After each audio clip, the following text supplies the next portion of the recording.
పండగలే high power ఉల్లాసం high power ఉత్సాహం high power ఆరోగ్యం హై పవర్ ఆనందం గుంటూరు వారి XXL మరియు హై పవర్ హార్స్ దేశవాళీ మినపగుళ్ళు బంధాలు అనుబంధాలు మరింత దృఢంగా మరింత బలంగా అవుట్సోర్సింగ్ కార్పొరేషన్ ని యథావిధిగా కొనసాగించాలని ఏపీ మున్సిపల్ వర్కర్స్ యూనియన్ నేతలు కోట మాల్యాద్రి బి రవీంద్ర డిమాండ్ చేశారు. మున్సిపల్ ఆబ్కాస్ పారిశుద్ధ్య ఇంజనీరింగ్ కార్మికులను పర్మనెంట్ చేయాలని ప్రభుత్వానికి విజ్ఞప్తి చేశారు.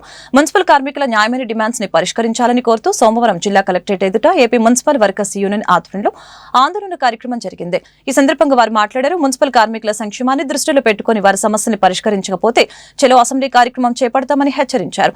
స్థానిక సంస్థలలో జనాభాకు అనుగుణంగా కార్మికులను పెంచాలని చెప్పారు. ఆబ్కాస్ ద్వారా పనిచేస్తున్న ఉద్యోగ కార్మికులకి ప్రభుత్వ పథకాలు వర్తింపచేయాలని అన్నారు.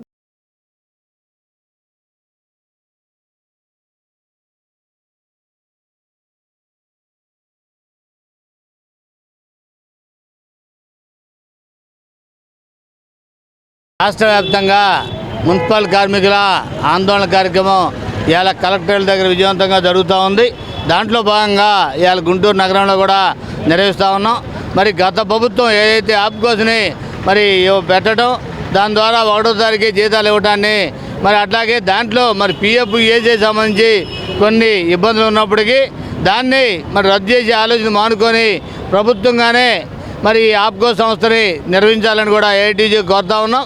అట్లాగే పర్మనెంట్ కార్మికులకు సంబంధించి మరి సరెండర్ లీవులకు సంబంధించి పెండింగ్ ఉన్నాయి. ఆ సరెండర్ లీవ్ని వెంటనే విడుదల చేయాలని గత ప్రభుత్వం కాలం నుంచి కూడా ఆ పెండింగ్లు ఉన్నాయి. అట్లాగే డిఏలు కూడా పెండింగ్ ఉన్నాయి. అవన్నీ కూడా వెంటనే విడుదల చేయాలని కోరుతా ఉన్నాం.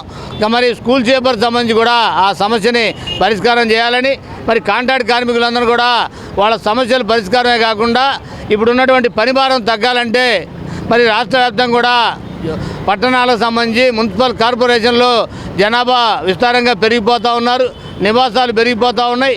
కానీ వర్కర్ల సంఖ్య పెంచని కారణంగా పని భారం పెరుగుతూ ఉంది. అందుకని ఏదైతే వర్కర్ల రేషియో ఉందో దాని ప్రకారం కార్మికుల సంఖ్య కూడా పెంచి పని భారాన్ని తగ్గించాలని ఏఐటీగా కోరుతా ఉన్నాం. ఇవన్నీ కూడా ఒక పక్క జరుగుతూ ఉంటే మరి రాష్ట్ర ఒక పక్క బడ్జెట్ సమావేశాలు కూడా జరుగుతూ ఉన్నాయి. దానికి సంబంధించి బడ్జెట్లోనే మున్సిపల్ కార్మికులకు సంబంధించి ఇవ్వాల్సినవన్నీ కూడా మరి ఇచ్చేదానికోసం మరి ముఖ్యమంత్రి గారు కూటమి ప్రభుత్వం వెంటనే చర్యలు తీసుకోవాలని, అట్లా లేని పక్షంలో రేపు 11వ తారీఖున చలో విజయవాడ కార్యక్రమాన్ని కూడా నిర్వహిస్తూ ఉన్నాం.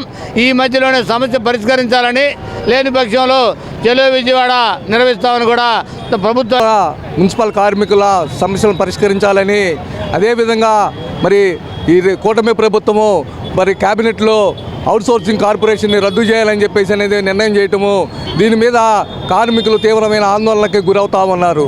ప్రధానంగా మరి అవుట్సోర్సింగ్ కార్పొరేషన్ రద్దు చేసి కాంట్రాక్టు ఏజెన్సీలకు ఇవ్వటం వలన కార్మికులు తీవ్రంగా నష్టపోయే ప్రమాదం ఉంది. వాళ్ళకి పని భద్రత లేని పరిస్థితి కనపడతా ఉంది. వారాంతపు సెలవులు కానీ క్యాజువల్ లీవులు కానీ అమలు కాని పరిస్థితి కనపడతా ఉంది. దీని వెంటనే ఈ కూటమి ప్రభుత్వము మరి ఆ విధానాన్ని మరి మానుకోవాలా. లేని పక్షంలో రాష్ట్ర వ్యాప్తంగా ఈ రోజున మరి అన్ని జిల్లా కలెక్టర్ కార్యాలయాల్లో ఏపీ మున్సిపల్ వర్కర్స్ యూనియన్ రాష్ట్ర పిలుపు మేరకు మరి ఆందోళన జరుగుతూ ఉన్నాయి. ఆందోళన భాగంగానే ఈ రోజున గుంటూరు నగరంలో మరి జిల్లా కలెక్టర్ కార్యాలయం దగ్గర ఈ ఆందోళన కార్యక్రమం చేపట్టడం జరిగింది. అందులో ప్రధానంగా కార్మికులకు రావాల్సిన రాయితీలు ఇవ్వకుండా, అదేవిధంగా పీఆర్సీని అమలు చేయకుండా, పీఆర్సీ కమిటీ వేయకుండా, అదేవిధంగా పెండింగ్ ఉన్న డిఏలు ఇవ్వకుండా, మరి సరెండర్ లీవులు కూడా మరి ఇంతవరకు 3 సంవత్సరాల నుంచి పెండింగ్లో ఉన్నాయి. వీటన్నిటిని కూడా మరి రాష్ట్ర ప్రభుత్వము పరిశీలించాలా. లేని పక్షాన రాష్ట్ర వ్యాప్త ఆందోళనలు ఇంకా ఉధృతం చేస్తామని చెప్పేసి అనేది మీ ద్వారా మేము తెలియజేస్తా ఉన్నాం.